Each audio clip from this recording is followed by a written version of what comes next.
those NB-IoT, those kind of services going forward will be provided, because the majority of the discussions rallied around the enhanced mobile broadband adoption in India is much more than rest of the services.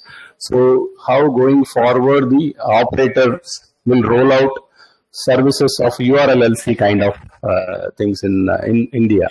So those were the kind of deliberations, and also there were questions on those topics that was well discussed during that session. The next session we had the vertical focused discussions, where we had experts from defense, healthcare, and fintech, energy, automotive. These four sectors speakers were there. Dr. Christian from Nokia presented first. He presented on the topic of setting the context in the vertical scenario, how 6G evolved and how it's going to impact on various use cases he presented. Then we had R. Muralidharan from Tata Advanced Systems presenting on the defense use cases, how space, air, sea will have better connectivity when it comes to 6G, because it's not going to be silos. So we will have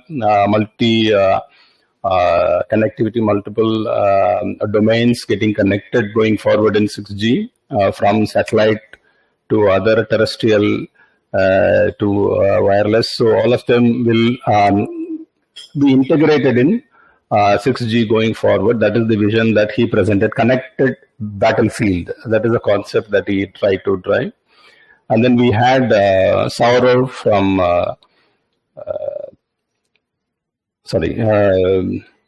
Prasant from Tata Motors. He presented on the connected vehicle concept in the automotive domain. And we had Dr. Abhishek from IDRBT presenting on the fintech vertical. So he talked on the both customer perspective, how fintech is going to revolutionize in the 6G scenario, and from the retail perspective. So he presented two scenarios. And we had Professor Manivannan from IIT Madras presenting on the healthcare vertical, how healthcare is going to impact going forward in 6G. Because we have more AR, VR, immersive experience being the requirement in health going forward. So how 6G will benefit the healthcare domain he presented, and also having haptic expertise at IIT. So he presented a lot of interesting concepts in terms of how telesurgery kind of use cases can leverage 6G technologies like URLLC and real-time communication can benefit the teleoperation kind of use cases like tactile internet kind of scenarios can be realized with 6G. So that was a quite interesting session by Professor Manivannan. So we had focused discussion on the operator's perspective and from the vertical's perspective. That was session one where we had this discussion on this.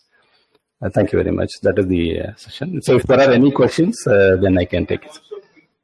Sir. I'm also pleased to that we had 250 participants in your session, sir. Thank you, sir. Thank you. That was quite an interesting discussion on the, especially on the use cases. Yes, sir.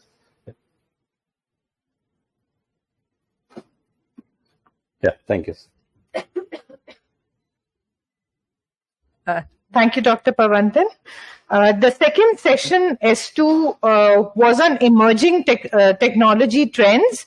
The summary of the session is being presented by Ms. Tia Ramya. Over to you, ma'am. Yeah, thank you, madam. Good afternoon, everybody. So this is Tia Ramya, working as a principal research engineer in CIBIT. So first session we saw, it was on usage scenarios. So after the different usage scenarios for 6G were discussed, it was very apt to place the session 2 as emerging technologies. So the main motivation of this session was to look at the technologies which are essential to make those usage scenarios a reality and achieve the required KPIs. So in order to throw light on the usage, different technologies, we planned 3 keynotes and a panel discussion. So the keynotes talked about different technologies, and the panel discussion actually involved an active discussion on how to leverage, what are the role to be played by industry, academia, as well as operators to make these emerging technologies a reality. Next slide, please. Yeah. So the first keynote speech was by Johan Johnson of MediaTek. It's on nuts and bolts of the 6G communication. So it was a very good lecture. He actually started with what are the shortcomings of 5G. So those have to be handled when we go on to make 6G a reality. Combined view from operator's perspective and customer's perspective were considered. He actually highlighted on the importance of achieving low latency, especially for XR kind of applications, and how it is not just one layer. You have to take cross-layer approach, both from physical, MAC, RRC, and so on. How cross-layer approaches are needed. That was very elaborately discussed. And in terms of improving coverage, MTN is non-terrestrial networks is an important candidate. And what are the challenges present in NTN networks and how to deal with them were discussed. And of course, no discussion is complete without reference to AI. He emphasized the need for AI and how AI-based prediction can help in high-speed scenarios. And he concluded his talk with the need for energy efficiency and how to achieve it. Some broad outline on how to achieve it. Next slide, please. So the second keynote was more research kind of presentation by Professor Chandramurthy of IISc. So he had actually presented a lot of research on some technological advancements. The main important factor which was very interesting to note was he showed results which proved cell-free MIMO plus dynamic TTDD is as good as full duplex. Since full duplex is seen as a spectral efficiency improving strategy, so but it's so difficult to implement. So when you see an alternative which is performing as good, it was a very interesting point to note. And the role of massive MIMO was discussed. Then he proposed a scheme called irregular slotted aloha for massive machine type communication, because in 6G we feel it's going to be more of IoT. IoT is going to rule in many domains like agriculture, industry, smart to make smart cities and so on. So a good scheme for that was also proposed, and IRS was discussed to increase the coverage. Next slide, please. Next slide, please. Yeah. So the third speech was by Harish Purapati of Ericsson. He actually threw light on energy efficiency and how the signals, like synchronization signals, to be handled to achieve energy efficiency. And he talked a lot on integrated sensing and communication and how to identify a good use case for that. Then he also presented on distributed MIMO. Of course, there were some inputs given on artificial intelligence as well. Next slide, please. Yeah. So following all these keynote speeches, we had a good panel discussion. It was moderated by Sanjay Kumar of Ericsson, and we had a good panelists from operators like Saurabh Mittal from Airtel, Mr. Satoshi Nagata joining us from Docomo. Then we had Mr. Jishnu Arvindakshan from Tejas. Then, of course, the people who gave talk, Johan Johnson and Professor Chandramurthy, were also with us. So, and of course, Abhijit from CBIT. So it was a mix of industry, academia, research, and operators.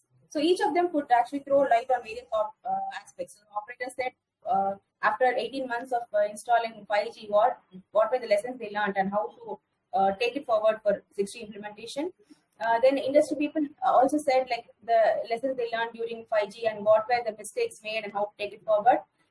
Then it was strongly discussed that there should be industry intelligence in academic research, and these research organizations should form as a bridge between industry and academia to actually develop techniques which are novel as well as feasible, applicable for standards. So that was the main thought process which was brought out in panel discussion. So it was a good session talking about various technologies and how to take them forward. Yeah. Thank you. And if there are any questions, I'll be happy to take them.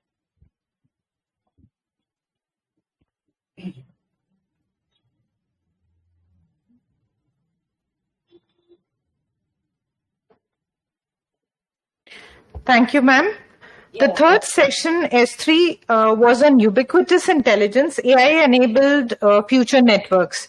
The summary of the session is being presented by Mr. Vishnu Ram. Over to you, Vishnu. Thank you very much, Shefali. So yeah, this is what you're seeing here is the tip of the iceberg. Actually, we had several weeks of preparations, several months of preparations coming to this. This session on AI and machine learning, very exciting. We started with Professor Balaraman from IIT Madras. There were two keynotes. This was the first among them.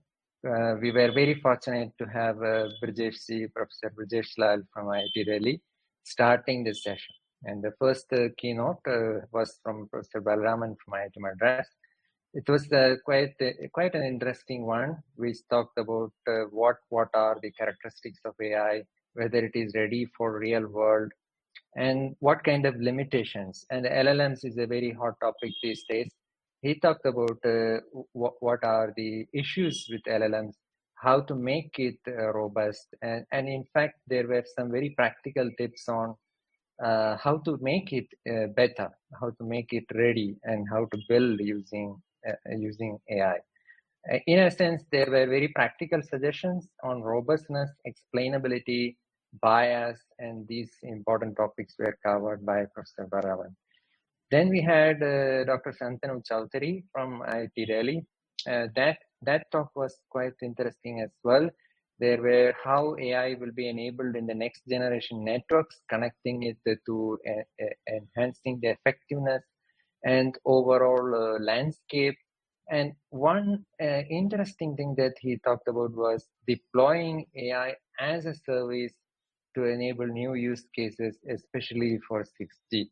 I found this as a very brand new and very interesting aspect. And then we had an expert session, panel discussion. This was moderated by Professor Gandhi. In fact, Brijesh and Professor Gandhi were the co-chairs of this session. We were very fortunate to have them as co-chairs. The discussions were quite interesting. We had focusing on human and societal impacts. We had Ramesh from Tata Elxsi talking about that, and then there was Professor Azad who focused on QoS operations and such aspects. We discussed several questions on that. Techniques were discussed as well, such as AI native, large language models, and data, considerations on data, and edge AI. Yeah, so such concepts were discussed. The experts are, there was a lot of interaction between the audience as well as the experts. Good debate, as Professor Gandhi pointed out. It was getting a little hot at the end. It was getting a little heated discussions, very interesting discussions. So yeah, we were quite fortunate. I'd like to also point out that at this very time of the session, we had our presentations by our members in ITU. So in fact, I missed this session. So I can tell you firsthand that replay works. So I went over the replay in AirMeet. It is available. I would encourage all of you to actually look at the replay if you missed it. It's quite very interesting. And we would like to thank all of you audience and our co-chairs as well as Akash who supported this session from Secretariat. Thank you very much. We are available for questions now, later. Back to you, Shefali. Thank you, Vishnu. The fourth session, S4, was on security and privacy. The summary of the session is being presented by Mr. Vijay Madan. The floor is yours, sir.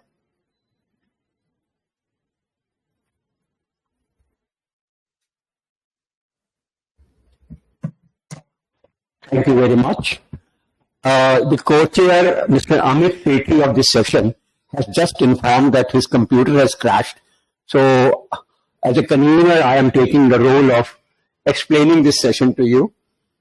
The session was basically focused on security and privacy, and we had two wonderful panels in this session.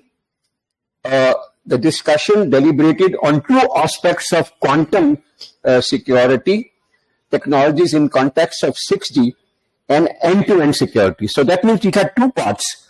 One part was on quantum, post-quantum and QKD, and second part was on 6G end-to-end security aspect. So, first panel brought out deeper insights with respect to the intersection of 6G and quantum technologies, underscoring the need to consider these from design stage itself. So the idea was that security is not optional. It should be inbuilt and embedded at the design stage itself for 6G now. And the panel emphasized the need to leverage post-quantum cryptography primitives for widely used protocols in 6G, such as IPsec and TLS, and linking up quantum key distribution for secure communications. The second panel, which was for 6G end-to-end security, focused on network architecture, secure data handling, and addressing threats from virtualization, SDN, NFV, etc. The panel also brought out opportunities towards leveraging AI for networking intelligence, zero trust principles, and privacy enhancing techniques across sectors. So these were the ideas and discussions held, and it was stressed that 6G would have a lot of challenges for end-to-end security, but they should be resolved at that design stage itself, and then it will be easier for the implementation part of it. And second aspect was, as we are going to go into quantum, and there could be QKD communication, so how post-quantum cryptography could help to resolve those security issues. Thank you very much.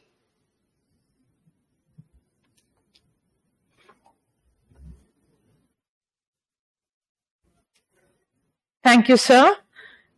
The fifth session, S5, was on spectrum aspects for 5G advanced and 6G. The summary of the session is being presented by Mr. Ashwani Kumar. Over to you, sir.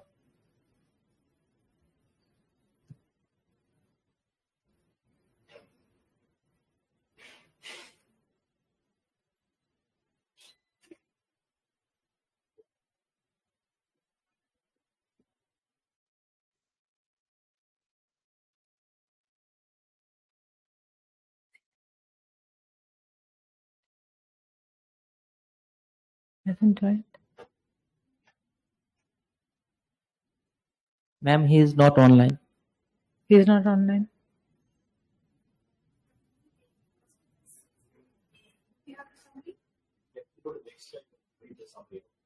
Okay, so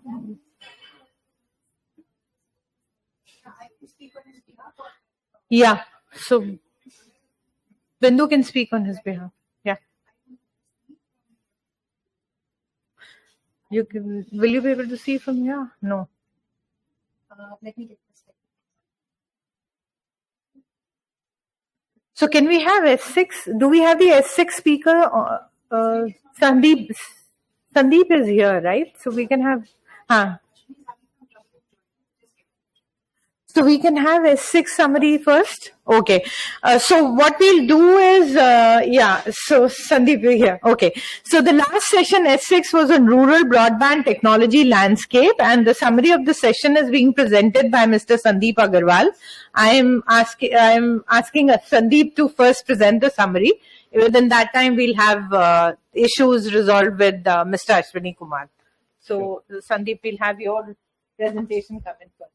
Okay, thank you for the opportunity. So we conducted this session along with Dr. Abhishek Thakur from IDBRT and supported by Rajesh Kapoorji. So this particular session we formatted with 3 keynotes and a panel discussion. So basically the keynote, generally whenever we talk about rural connectivity or rural broadband, so we talked about the technology, we talked about the policy, and we talked about different use cases. So we had speakers from all background. We had Mr. Vivek Dua from BSNL, who talked about what BSNL is doing in proliferating connectivity in rural areas. Then we had a speaker from Nokia USA, Amitav Ghosh, who talked about the technological aspect focusing on 6G. And then we had Sarad Arora, who is working in educational sector, and he talked about the combination of connectivity and the use case. So I will just read out some just the main point which has been made by these speakers in keynote. So Vivek actually touched upon a very important point, that is what is the differentiation BSNL is bringing to provide connectivity in rural areas. They talked about partners.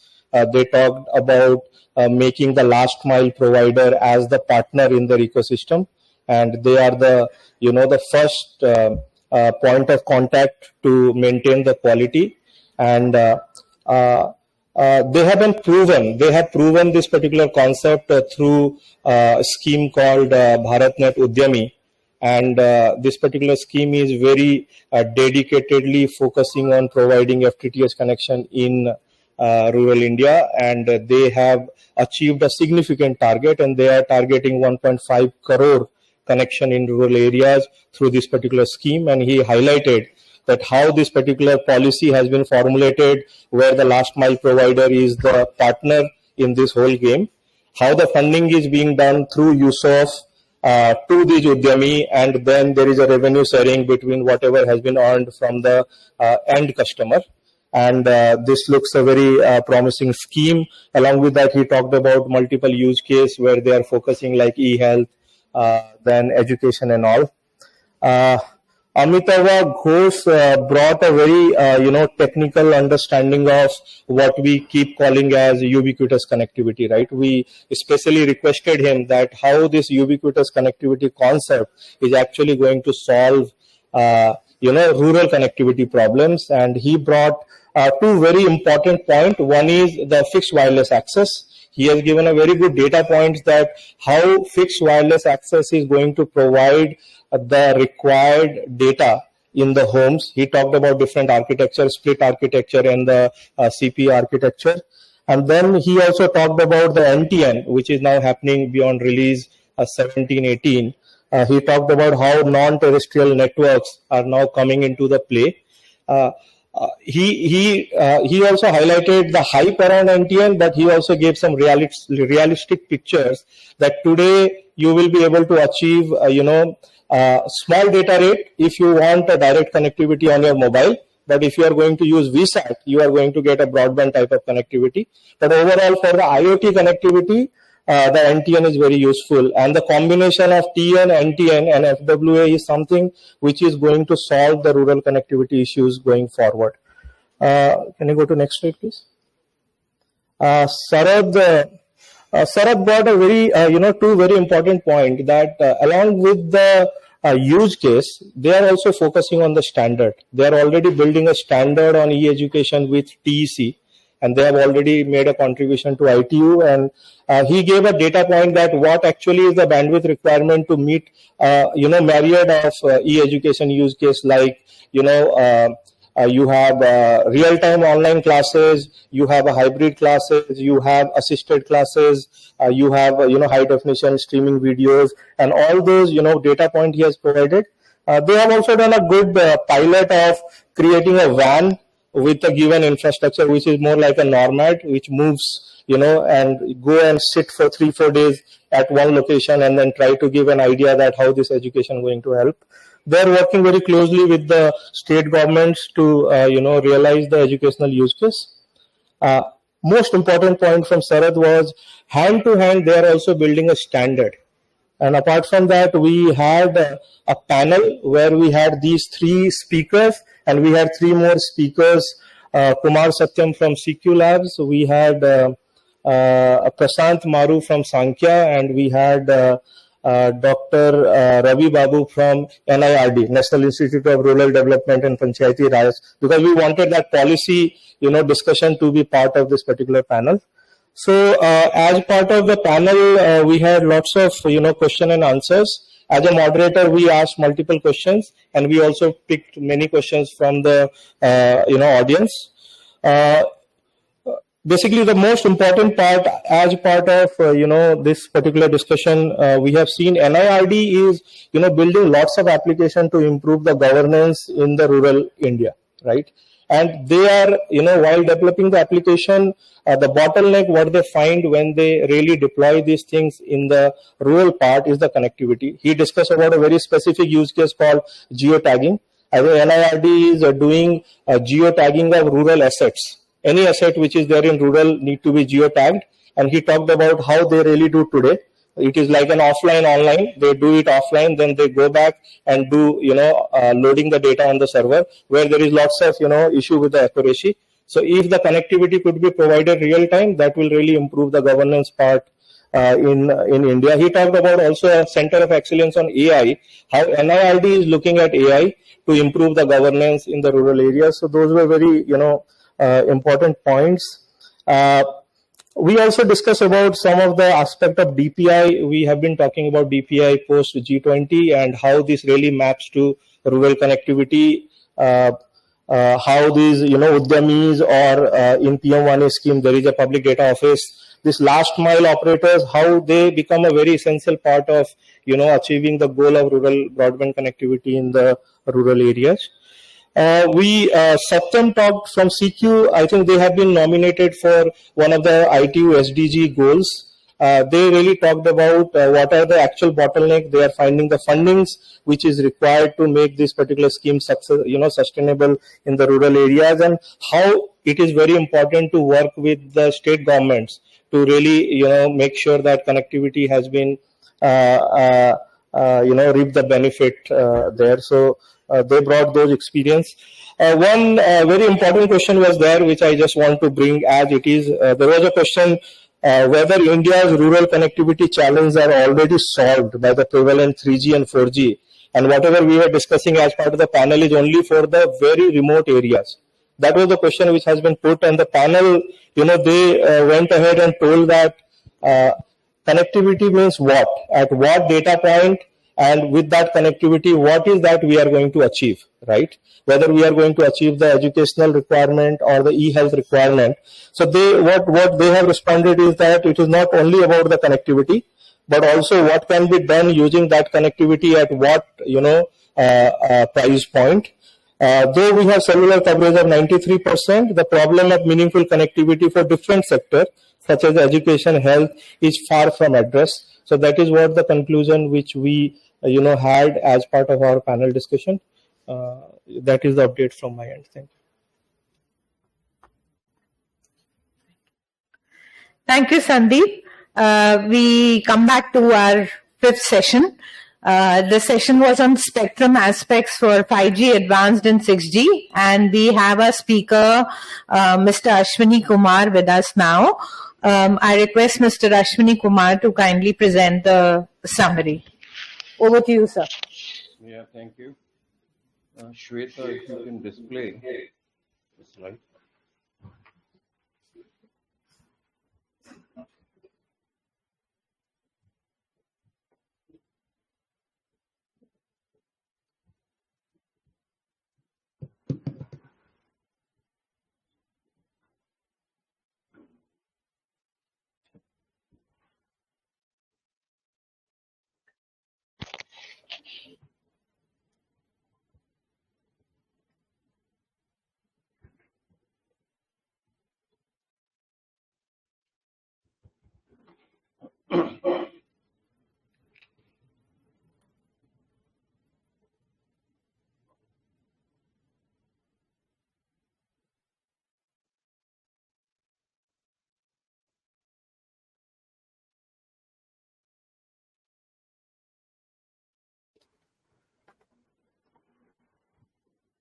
Yeah, if you can make it in the presentation mode, yeah.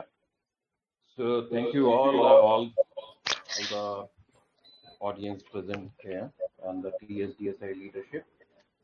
So in this session number 5, we had a lineup for distinguished speakers, both from local side and the global. So first speaker was Luciana Camargos. She is a very veteran in spectrum matters and represents IMT industry in WRC and ITUR. So we have captured the key messages in her presentation. So she highlighted our attention that 38% global population is within the fold of MBB, but not using it. So it's a concern she flagged. So it is important while penetration, the reach is increasing, but utilization is not there. Then she drawn our attention that very hectic negotiations were there until last moment in WRC at Dubai for 6 gigahertz, which was agenda item 1.2. With a last minute compromise, region 3 countries they signed the footnote, and this band was made available, and this was a good success, and more consolidation will happen in WRC 27. One important message was that additional 2 gigahertz mid band will be required before 2030 if we have to realize the ambitions for 5G advanced and 6G day 1. And currently we have around 700 megahertz in mid bands. There will be a shortfall of 1300 megahertz, which we have to manage. Therefore, she indicated that 6 gigahertz forms a critical requirement for India.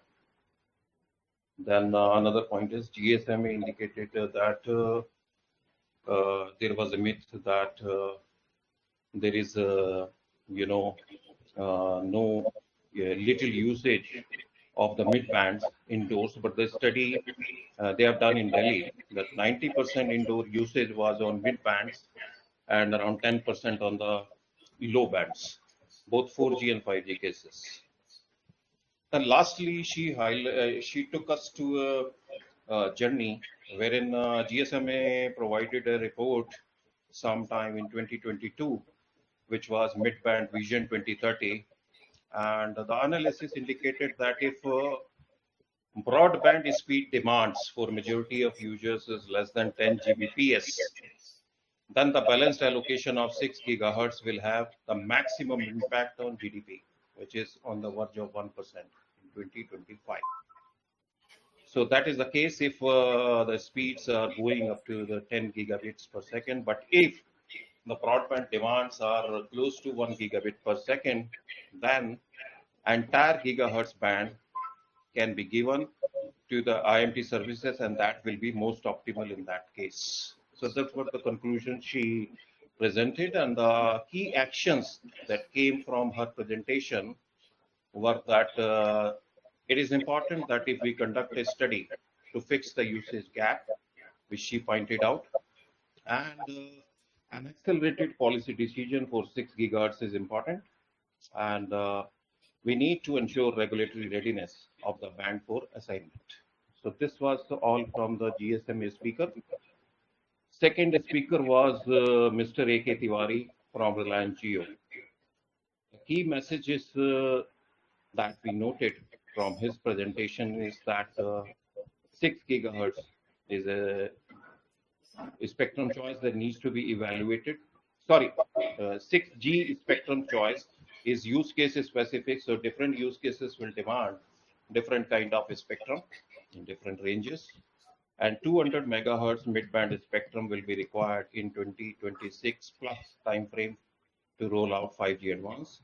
So a possible and a fit source of this band will be 6 gigahertz. Then for doing the 6G day 1 in in the later part of after deploying 5G advance, another 400 to 600 megahertz spectrum will be needed for 6G day 1, and for which he indicated that 7 to 15 gigahertz range, which is a new spectrum for 6G, that will be an important range to consider, and we should optimize. So the actions which he pointed out are that we should audit the incumbents in 7 to 8.4 gigahertz, and what are the current usages, and what is the efficiency of uses. That is important. And we need to think about migration plan where sparsity of utilization is there for services. And for coexistence studies, he made a suggestion that we should have a body which could carry out these studies in much more detailed fashion. So in addition to National Study Group or National Preparatory Council, which is there in WPC, a forum should be identified to pursue coexistence studies and modeling. Another point coming from his side was that we should study India-specific clutter models. So far we are using the clutter models which are based on the studies conducted in other countries like cities like London or Melbourne. So and now China has also introduced. So we may develop some clutter model and do some studies with academia in India. And he also pointed out that TSDSI expertise is very, very useful and should be leveraged in spectrum, strategy, coexistence studies, etc. So that was about speaker 2. Speaker 3 was from Airtel, Siddharth Shukla. Key messages, and his topic was on, TN and NTN integration and possible models of deployment. So the messages he delivered are that NTN is relevant to remote areas that do not have terrestrial network access. The key point is that India has one of the most dense deployments of IMT terrestrial. So we need to think about where we can use the complementary access provided by non-terrestrial. Natural disaster and emergencies where terrestrial network is sabotaged or routed in disaster, that is an important application for non-terrestrial. And some applications which require global connectivity, for example, maritime or aviation, that is an important area to leverage NTN capabilities.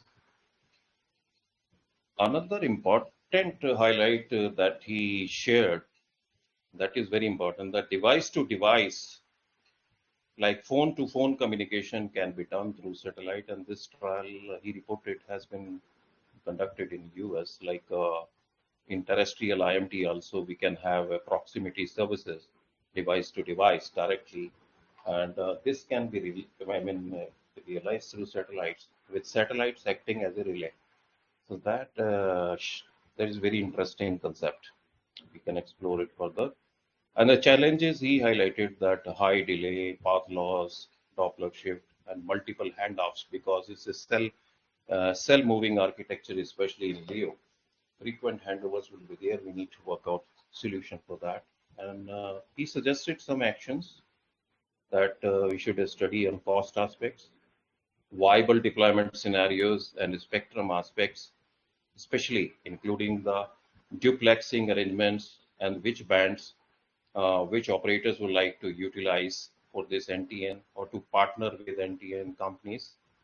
And most importantly, the regulatory setup, which will drive that, which will be the right model of deploying this thing. So some countries like USA and Canada, they have already mandated a regulation like supplementary coverage from space, where a mandatory uh, partnership with the terrestrial operator is essential to go for that, because the spectrum belongs to terrestrial network. So that is important. Regulatory action we need to study in India in consultation with operators. And device support is very important because mobile devices today, they do not support the NTN bands. So there are two modes of doing that.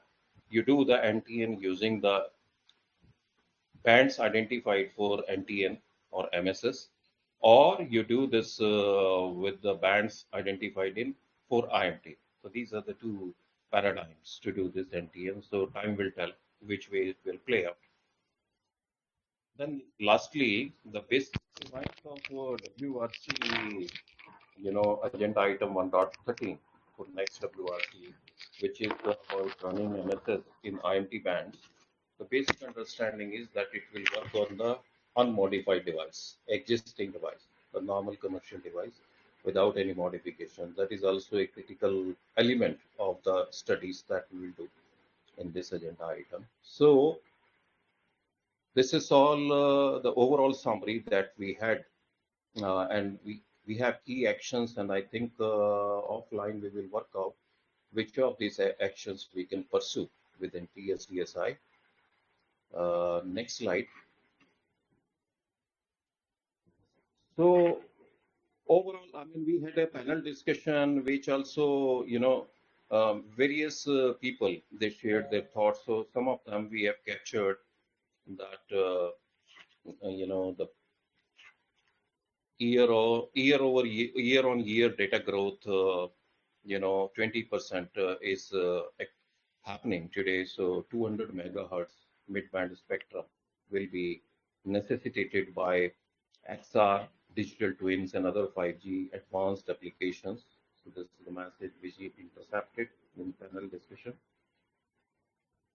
And panelists strongly recommended that satellite operations necessitate coexistence due to frequency stability constraints, emphasizing the need for context-specific studies in India. So this point came from our WPC, expert who was part of the panel discussion that while we do many coexistence studies in ITU, most of them are based on the coexistence modeling, which is more relevant to other countries.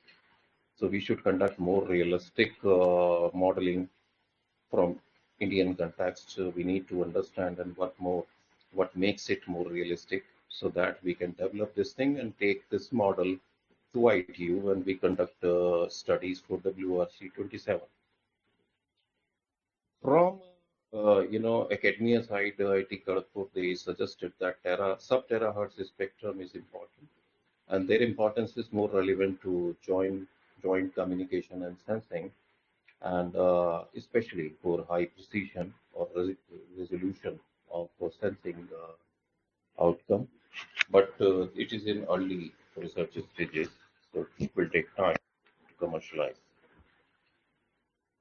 Another view that came in the spectrum panel discussion is that while we have plenty of spectrum in low band, mid bands we need to provision more spectrum, and 7 to 8.4 gigahertz is the new band which is identified for a study in WRC 27. So we need to focus on that, and we should try to maximize the availability of spectrum in this. There are a lot of worldwide, not only in India. This band is being used by military and the government operations, so it will be very challenging to do the coexistence studies and think about migration, this thing, possible migrations. 10 to 15 gigahertz came into the discussion because the three ranges have been identified by WRC 2346G. One is 4400 to 4800. Another is 7 to 8.4, and third one is 14.85 to 15.35.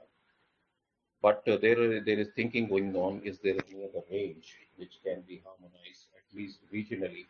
So the thought came that 10 to 15 gigahertz range possibly is a candidate which has a bit lesser utilization.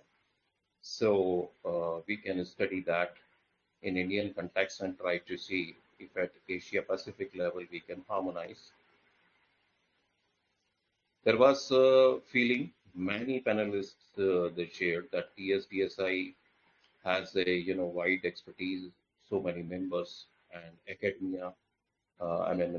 This is a powerful body, competent body, which can be leveraged to conduct the sharing studies and spectrum strategy roadmap kind of exercise.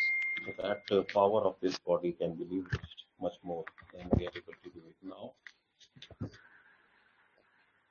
Tech Mahindra, Sandeep Sharma, he shared a view that N102 and N104, two bands are standardized already by 3GPP on 6 gigahertz. So there should be attempt by India to update this band early, and 7 to 8 gigahertz band. So as I told that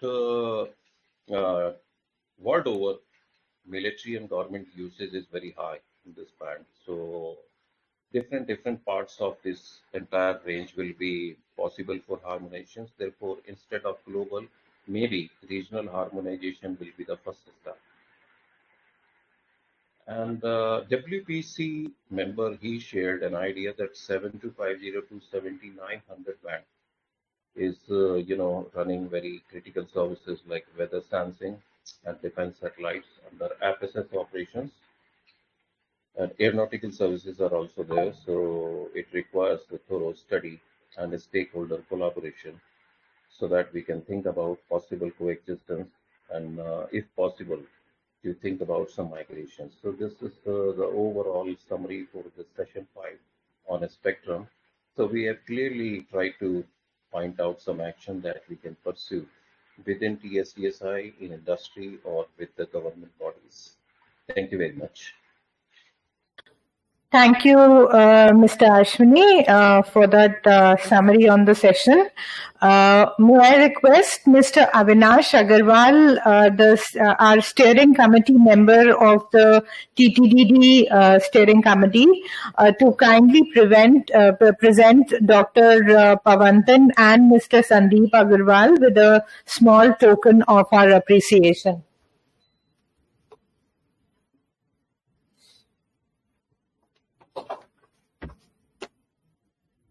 Dr. Pavantan.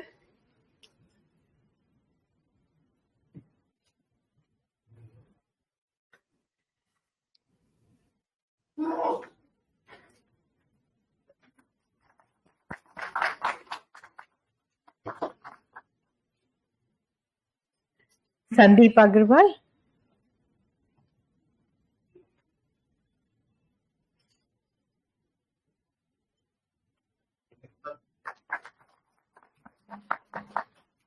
Thank you, sir. With this, we come to the end of the session.